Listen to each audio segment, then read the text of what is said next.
Bapa di surga, kami bersyukur kepadamu Tuhan. Kesempatan demi kesempatan Kau tetap berikan kepada kami, khususnya pada pagi hari ini, saat kami beribadah kepadamu, saat kami ingin mendengar sebagian daripada firman-Mu. Kami mohon Tuhan, Engkau menolong kami, agar kami boleh bersama-sama merenungkan firman-Mu, sehingga kehendak-Mu melalui firman-Mu boleh sampai kepada kehidupan kami, sehingga itu merupakan tanggung jawab kami untuk boleh memperbaiki diri kami sendiri, untuk boleh kami melakukan bagi orang lain. Terima kasih Tuhan, kami serahkan waktu ini di dalam tangan-Mu. Di dalam Yesus Kristus kami berdoa. Amin. Shalom. Jemaat yang saya kasihi di dalam Yesus Kristus, firman Tuhan sesuai dengan Almanat GMI adalah terdapat di dalam Yohanes pasal 6 ayat 22 hingga ayat ke-35. Yohanes pasal 6 ayat 22 hingga ayat ke-35. Kemudian saya tambah satu ayat di dalam Kolose pasal 3 ayat 1 dan 2. Dua ayat ya. Jadi dua bagian Alkitab nanti kita baca. Saya harap pembacaan ini cukup panjang, kita menghayati bacaan kita. Kita tidak perlu cepat, tetapi kita hayati ya, kalimat per kalimat. Yohanes pasal 6 ayat 22 hingga ayat 35. Kita mulai. Pada keesokan harinya orang banyak yang masih tinggal di seberang melihat bahwa di situ tidak ada perahu selain daripada satu tadi, dan bahwa Yesus tidak turut naik ke perahu itu bersama-sama dengan murid-muridnya, dan bahwa murid-muridnya saja yang berangkat.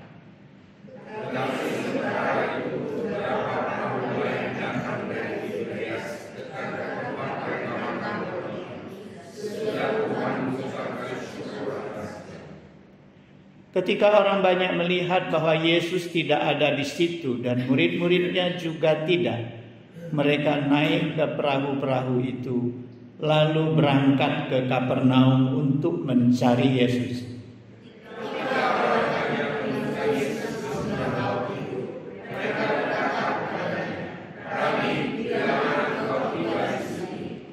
Yesus menjawab mereka, "Aku berkata kepadamu, sesungguhnya kamu mencari aku bukan karena kamu telah melihat tanda-tanda, melainkan karena kamu telah makan roti itu dan kamu kenyang."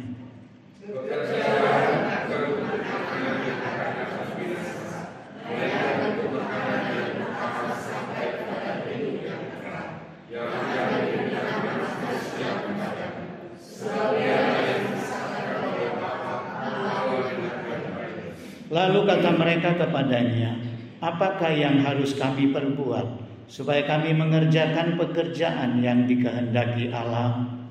Jawab Yesus kepada mereka, "Inilah pekerjaan yang dikehendaki Allah, yaitu adalah kamu percaya pada Dia yang telah diutus Allah."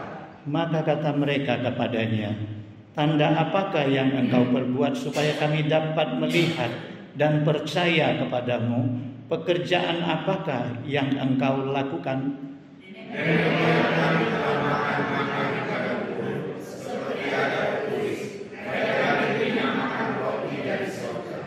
Maka kata Yesus kepada mereka, "Aku berkata kepadamu, sesungguhnya bukan Musa yang memberikan kamu roti dari surga, melainkan Bapa-Ku yang memberikan kamu roti yang benar dari surga.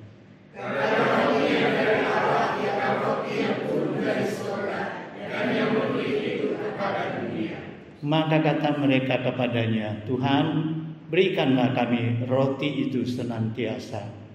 Kata Yesus kepada mereka, "Akulah roti hidup, barang siapa datang kepadaku, ia tidak akan lapar lagi, dan barang siapa percaya kepadaku, ia Kita baca satu bagian Alkitab lagi di dalam Kolose pasal 3 ayat 1 dan 2. Kita baca bersama-sama. Karena itu, kalau kamu dibangkitkan bersama dengan Kristus, carilah perkara yang di atas, di mana Kristus ada, duduk di sebelah kanan Allah. Ayat kedua, pikirkanlah perkara yang di atas, bukan yang di bumi. Jemaat yang saya kasihi di dalam Yesus Kristus, sesuai dengan almanak gereja, pembacaan kita hari ini mencakup 2 perikop. Perikop pertama yaitu orang banyak mencari Yesus. Perikop kedua adalah roti hidup. Nah, kedua perikop ini sangat erat hubungannya dengan Yesus melakukan mujizat 5 roti dan 2 ikan. Karena kejadian yang kita baca ini adalah sehari sesudah Yesus mengadakan mujizat itu. Mujizat itu begitu menggugah hati murid, sehingga Yesus tahu bahwa hati mereka ingin memaksa dia, mengusung dia menjadi raja. Sehingga Yesus pada malam hari itu juga meninggalkan orang banyak, menyingkir dari orang banyak yang mempunyai maksud mengusung dia dengan paksa menjadi raja, menyingkir dan naik ke gunung. Sementara murid-murid Yesus disuruh pergi ke danau, naik ke perahu, menyeberanglah ke Kapernaum. Nah, saudara sekalian, peristiwa yang kita baca hari ini adalah dimulai keesokan harinya. Nah, saudara sekalian, ketika Yesus naik ke gunung meninggalkan orang banyak, ketika murid-murid Yesus juga meninggalkan orang banyak menuju ke Kapernaum, orang banyak ini tidak pulang ke rumah masing-masing. Mereka tetap berkumpul, mereka tetap punya kerinduan, mereka tetap mempunyai maksud yang keras, ingin menahan Yesus, ingin mencegat Yesus. Apabila Yesus turun dari gunung nanti, mereka mau cegat Yesus. Mereka mau sampaikan kemauan mereka, kerinduan, keinginan mereka untuk supaya Yesus menjadi raja mereka. Nah, saudara sekalian, kita tahu sampai keesokan harinya mereka masih menunggu di sana, mereka masih mencari di sana.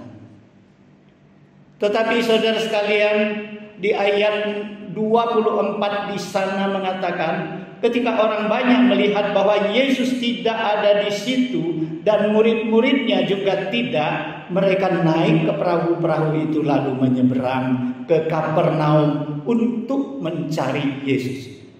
Nah, saudara sekalian, saking kerasnya, saking besarnya semangat mereka ingin berjumpa dengan Yesus, mencegat dengan Yesus, sehingga mereka berusaha mencari. Dan ketika mereka tidak menemukan Yesus di daerah itu, mereka mengambil keputusan untuk naik perahu yang datang pagi-pagi dari Tiberias. Mereka naik ke perahu, mereka memutuskan menuju ke Kapernaum untuk mencari Yesus.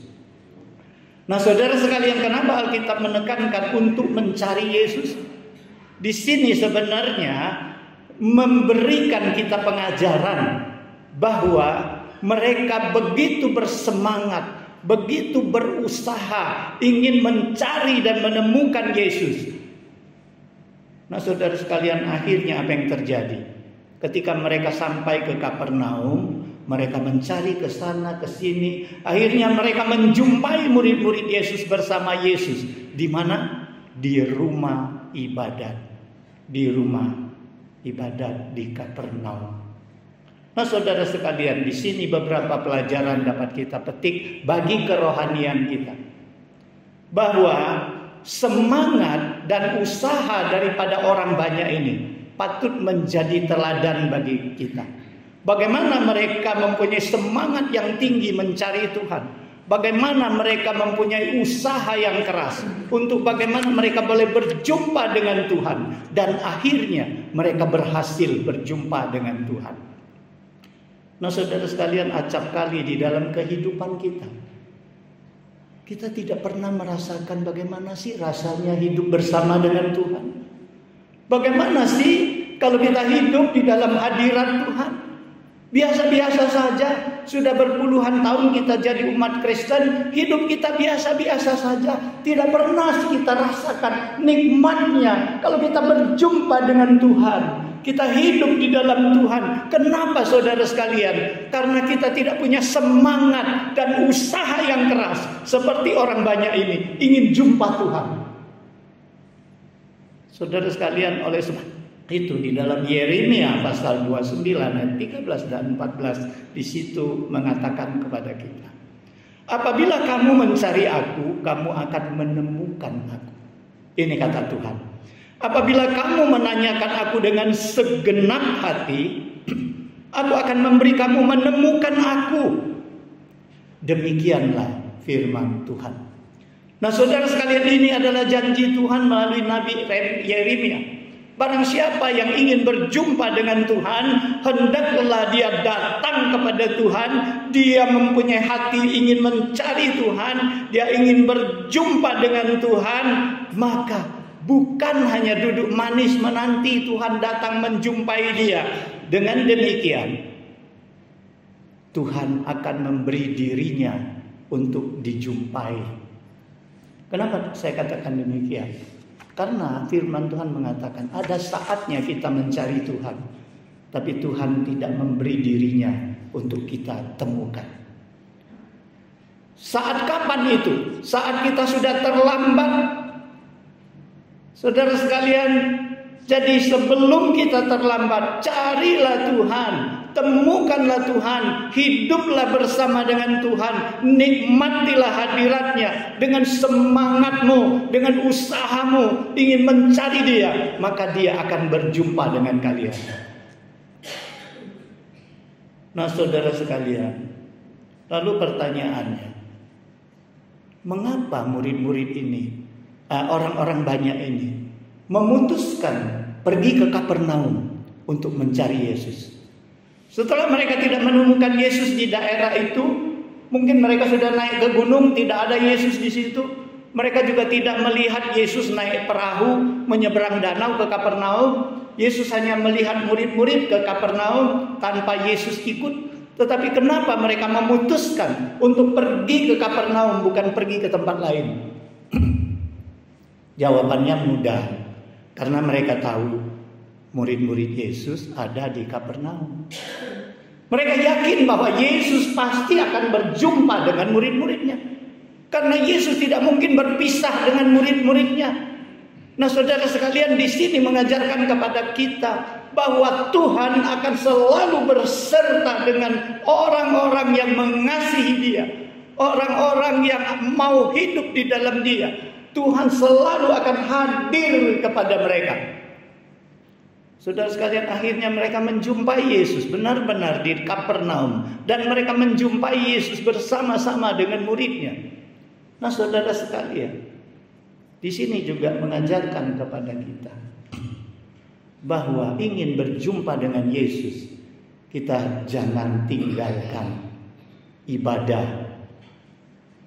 Karena di dalam ibadah di situ terdapat orang-orang yang menyembah Tuhan.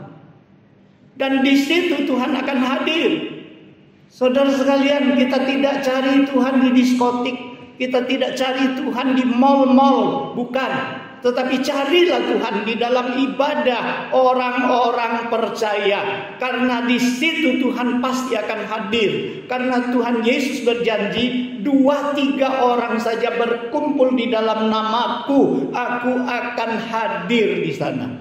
Nah, saudara sekalian, itulah sebabnya kenapa murid-murid mencari ke Kapernaum. Kalau ketemu Yesus, ketemu murid-muridnya, pasti nanti ketemu dengan Yesus. Nah, saudara sekalian, di sini mengajarkan kita jangan malas beribadah, jangan malas ikut persekutuan dengan orang-orang percaya, karena di situ kita akan berjumpa dengan Yesus.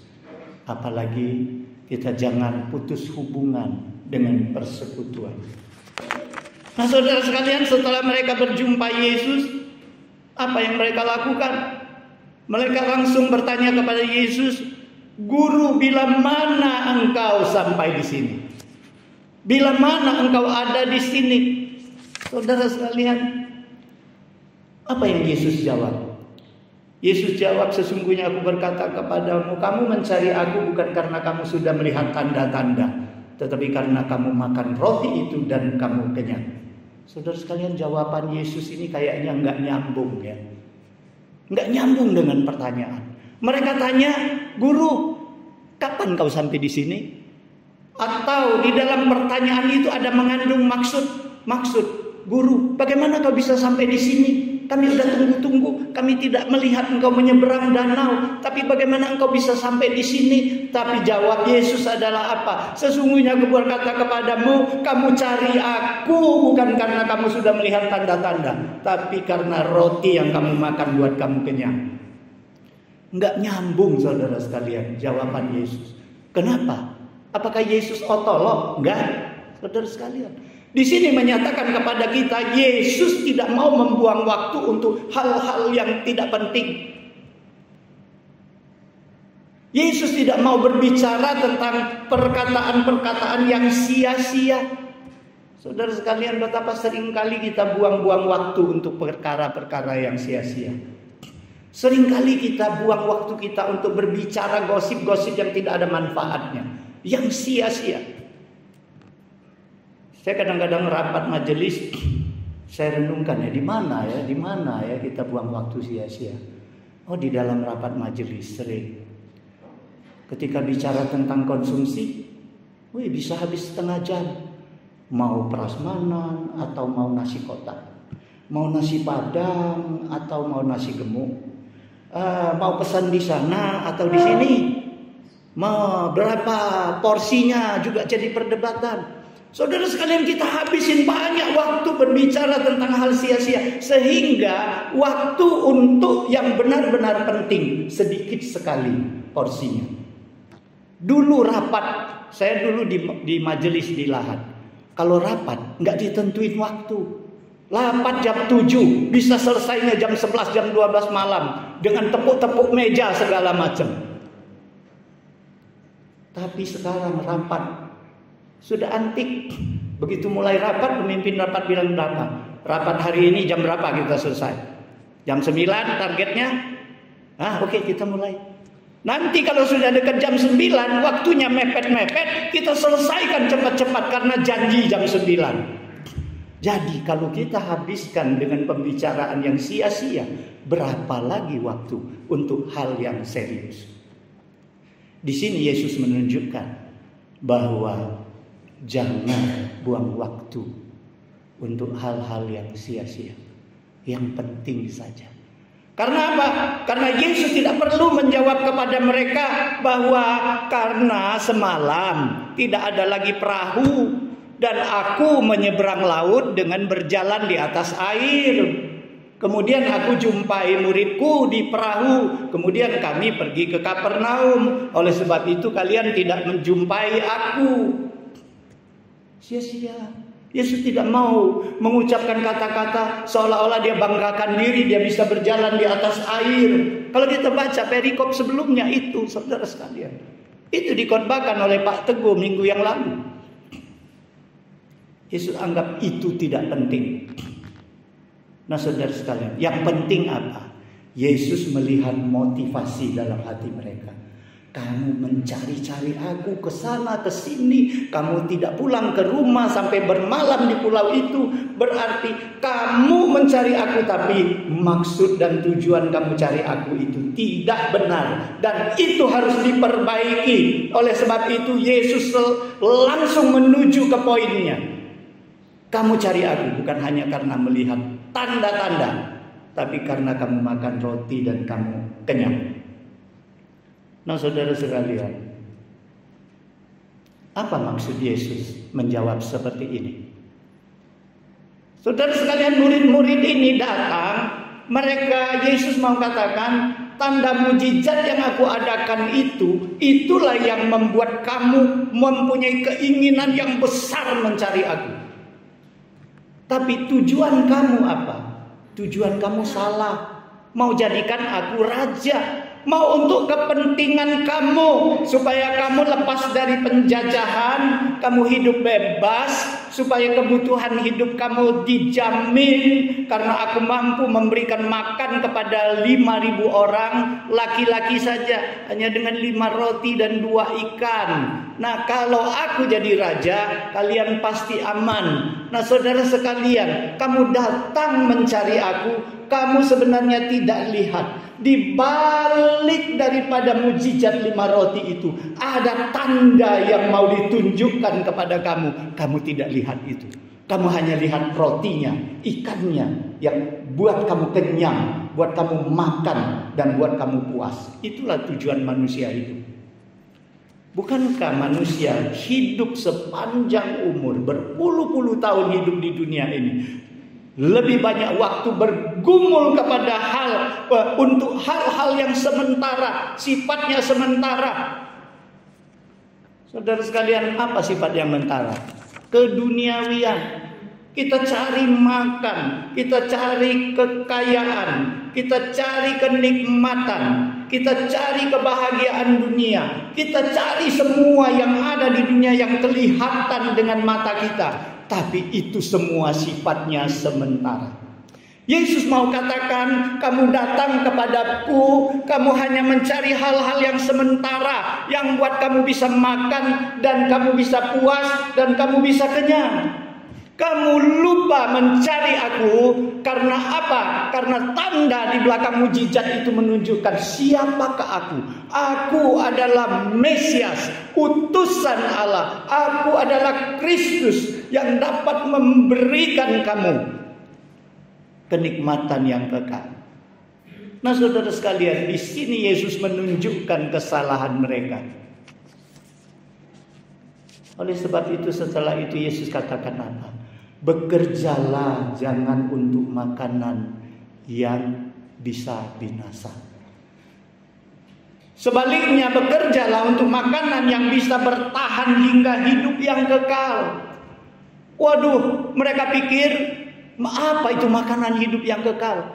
Yesus katakan bahwa yang bisa memberikan hidup, makanan hidup yang kekal itu adalah anak manusia, adalah dirinya sendiri yang sudah dimeteraikan oleh Allah, yang datangnya dari sorga. Setelah mereka dengar seperti ini, mereka katakan apa? Tuhan, apa yang kami harus kerjakan supaya kami dapat makanan itu? Apa yang harus kami usahakan sehingga kami dapat makanan yang bertahan sampai kekal, yang tidak lapar lagi kalau dimakan? Nah, saudara sekalian, Yesus katakan tidak ada pekerjaan yang bisa kamu peroleh, tapi pekerjaan yang Tuhan mau kamu lakukan adalah percaya kepada Dia yang diutus oleh Allah. Saudara sekalian, Yesus mengatakan di sana, percaya kepada Yesus itulah pekerjaan yang harus mereka lakukan. Sesuai dengan apa yang Paulus katakan di dalam Efesus pasal 2 ayat 8-9, sebab karena kasih karunia kamu diselamatkan oleh iman, oleh percaya. Saudara sekalian, itu bukan hasil usahamu, bukan hasil pekerjaanmu. Itu pemberian Allah. Itu bukan hasil pekerjaanmu. Jangan ada orang yang memegahkan diri. Nah, saudara sekalian, di sini Yesus mau mengatakan apa? Yang dinilai Tuhan bukan apa yang kamu bisa kerjakan, bukan. Di dalam Tuhan yang dinilai Tuhan, apakah kalian mempercayai Tuhan bahwa Dia itu Mesias, Dia itu utusan Allah. Saya kalau berteman, saya suka berteman dengan orang-orang, teman-teman yang percaya dengan saya. Kalau teman-teman yang selalu curiga dengan saya nggak suka berteman dengan dia. Apa-apa yang saya kerjakan dia curiga terus, dia pikir negatif terus. Saya suka orang kalau dia percaya penuh dengan saya. Apa yang saya katakan dia percaya, apa yang saya buat dia yakini. Nah, saudara sekalian, Yesus, Tuhan, Allah, Dia suka kepada orang yang mempercayai Dia sebagai Mesias dan utusan Allah, lebih daripada Dia suka apa yang bisa kita kerjakan. Jadi saudara sekalian, inilah tuntutan dari perkataan Tuhan. Nah, saudara sekalian, lantas murid-murid mendengar seperti itu, bahwa yang mampu memberikan makanan yang kekal itu adalah Yesus. Mereka kemudian menantang Yesus. Kalau memang engkau mau kami percaya kepadamu, tunjukkan mujizat, tunjukkan tanda, tunjukkan bukti bahwa engkau memang utusan Allah. Saudara sekalian, padahal mereka baru membuktikan bahwa Yesus dengan 5 roti dan 2 ikan mengenyangkan orang belasan ribu. Tetapi mereka masih butuh bukti. Mereka memberikan contoh Musa. Mereka banding-bandingkan dengan Yesus dengan Musa. Bagaimana mereka bandingkan?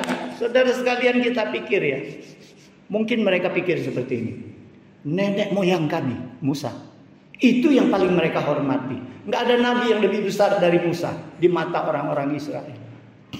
Musa mampu memimpin jutaan orang Israel keluar dari tanah Mesir. Lepas dari tangan Firaun dengan tongkatnya. 10 tulah dia lakukan sehingga Raja Firaun kapok, sujud, serahkan mereka pergi. Hebat Musa, hebat. Musa dengan tongkatnya membelah Laut Merah sehingga bangsa Israel bisa jalan di tanah kering. Musa hebat. Musa dapat menurunkan mana sehingga bangsa Israel dapat makan mana selama bukan sehari seperti Yesus. 5 roti dan 2 ikan makan sehari habis. Tapi 40 tahun mereka di padang gurun. Musa sanggup buat mereka tiap hari makan mana yang turun dari sorga. Hebat. Nah sekarang kalau kami tahu bahwa engkau utusan Allah, tunjukkan buktinya, tunjukkan tandanya kepada kami supaya kami percaya. Itu tuntutan orang banyak kepada Yesus. Apa yang Yesus katakan dengan mereka? Bukan Musa yang turunkan mana, tapi Bapakku yang di sorga yang turunkan mana. Bukan Musa yang membelah laut, tapi Bapakku memakai dia sebagai alat untuk membelah Laut Merah. Bukan Musa yang mampu menunjukkan 10 tulah kepada Firaun, tetapi aku yang bertindak di belakangnya. Musa hanya alat. Oleh sebab itu Yesus tekankan, bukan Musa manusia biasa. Musa manusia biasa. Bahkan pada akhir hidupnya kita tahu bahwa Musa tidak diizinkan Allah masuk ke tanah perjanjian karena dosanya, karena kesalahannya. Dia hanya punya bagian memandang tanah perjanjian dari Gunung Nebo, dari Bukit Prisga. Di situ dia bisa mandang dari jauh. Oh, itu tanah perjanjian yang Tuhan berikan. Nah saudara sekalian, Yesus mau menyadari mereka, Musa itu alat Allah, Musa itu manusia biasa, tetapi aku turun dari sorga. Aku adalah anak Allah. Aku turun dari sorga. Aku adalah roti yang turun dari sorga, yang memberikan hidup kepada dunia ini. Kemudian mereka banding-bandingkan. Mana Yesus bilang begini. Mana memang turun dari sorga. Tapi berpuluh-puluh tahun bangsa Israel makan mana itu, mereka lapar lagi. Tiap hari mereka makan, kemudian mereka makan lagi, besok makan lagi karena lapar. Sudah kenyang, nanti lapar lagi. Dan nenek moyangmu makan mana di padang gurun, mereka akhirnya mati juga.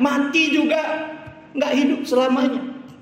Tetapi roti yang hidup ini apabila diturunkan, barang siapa yang datang kepadaku Yesus katakan, akulah roti hidup. Siapa yang datang kepadaku dia tidak akan lapar. Siapa yang percaya kepadaku dia tidak akan haus. Saudara sekalian, Yesus katakan beda. Mana dengan roti hidup itu beda. Mana ini sementara kenyangkan, akan lapar. Orang yang makan akan mati juga. Tetapi roti hidup ini apabila dimakan, maka dia akan hidup yang kekal. Itulah buat bangsa Israel nggak bisa terima. Karena mereka tidak bisa terima apa? Kalau kita baca seterusnya di perikop roti hidup, banyak orang-orang pada saat itu meninggalkan Yesus. Banyak yang tadi bertekad mau menjadi murid Yesus, dia tinggalkan Yesus. Karena apa? Mereka menganggap Yesus ini ngomong besar. Dia anak tukang kayu, dia anak Yusuf. Kita tahu. Tiba-tiba dia bilang dia datang dari surga. Dia roti hidup. Dia berikan dagingnya, darahnya untuk dimakan. Wah, ini serem ini. Ini aneh ini. Ini tidak masuk di akal, tidak masuk di logika ini. Sehingga banyak orang, murid-murid Yesus yang tadinya mau ikut Yesus, mereka mundur, menolak Yesus. Nah, saudara sekalian, melalui apa yang kita pelajari, kita melihat dua hal. Satu, marilah kita selidiki orientasi hidup kita ke arah yang mana. Apakah kita seperti orang banyak? Orientasi hidup kita hanya kepada hal-hal yang sementara? Apakah orientasi hidup kita dari pagi hingga malam hanya mencari yang sementara di dunia ini? Kita lupakan Tuhan yang kekal itu. Tuhan yang sudah menyelamatkan kita dan memberikan kita hidup yang kekal. Ada pada Tuhan itu. Saudara sekalian, periksa orientasi kita. Buktinya di mana? Apakah kita ada waktu untuk Tuhan? Atau karena pekerjaan dunia, waktu Tuhan sudah disita. Bahkan tidak ada waktu untuk Tuhan. Maaf ya Tuhan, hari ini aku tidak sempat. Tidak sempat ibadah.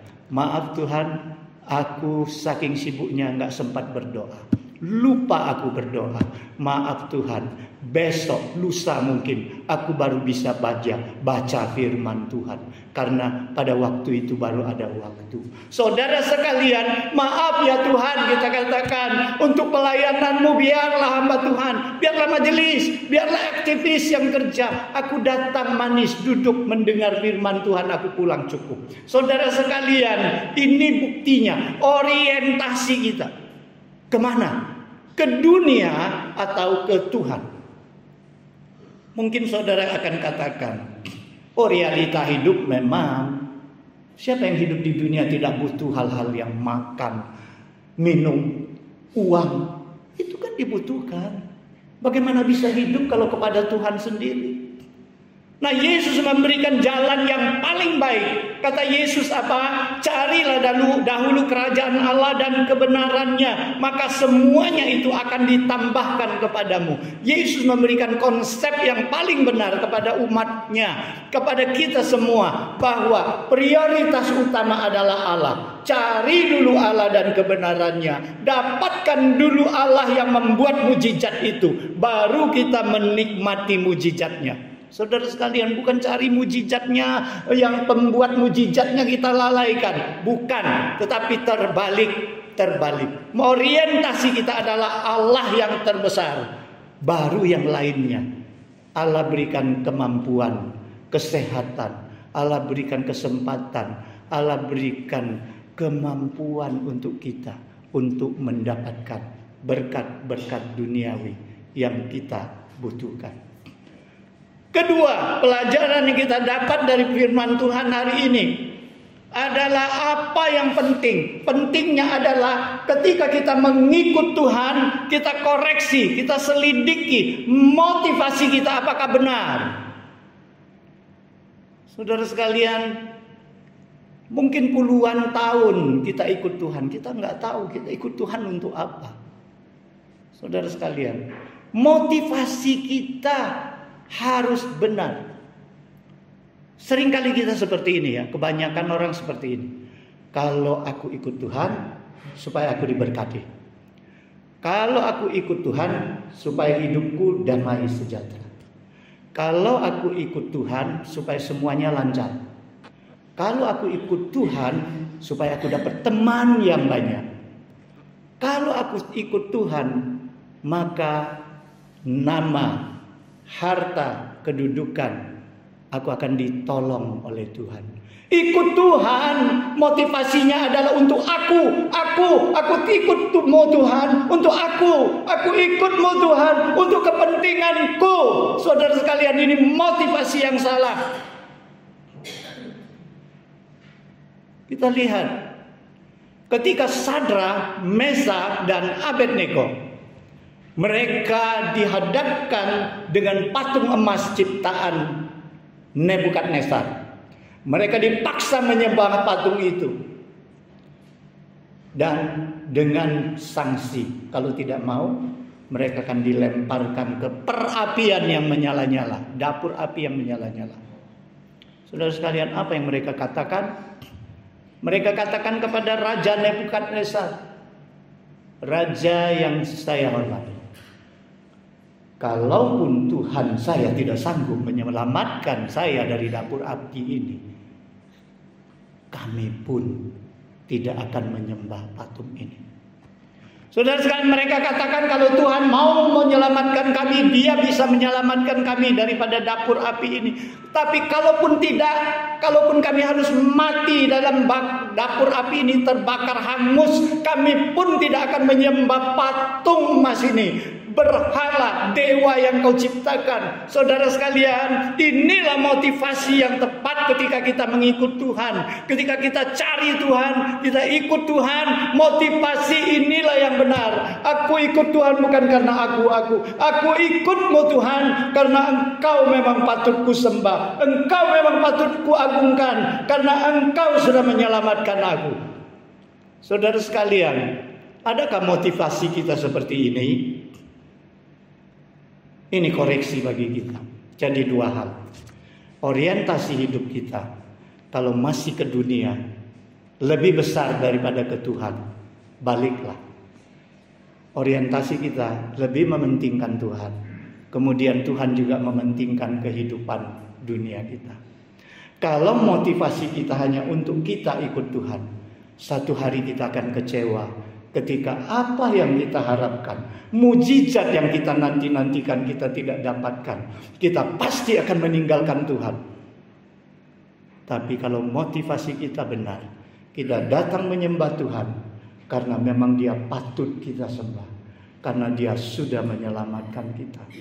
Dengan demikian, firman Tuhan hari ini akan kita kerjakan dengan pertolongan yang datangnya daripada Tuhan melalui Roh-Nya yang berkuasa menolong kita untuk melaksanakan firman Tuhan.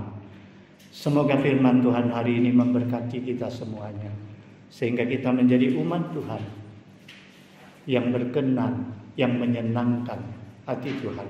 Mari kita berdoa. Bapa di surga, kami bersyukur kepadamu untuk firman-Mu. Kami tahu Tuhan, firman-Mu sudah berhenti, tetapi kami mohon Roh-Mu tetap bekerja dalam hati kami, menggugah hati kami untuk melaksanakan firman-Mu, untuk mengoreksi hidup kami. Apakah kami sudah mengorientasikan hidup kami hanya kepada hal-hal yang kekal, bukan hal-hal yang sementara duniawi? Apakah kami mengikut Tuhan mempunyai motivasi yang benar, hanya Engkau yang patut kami sembah?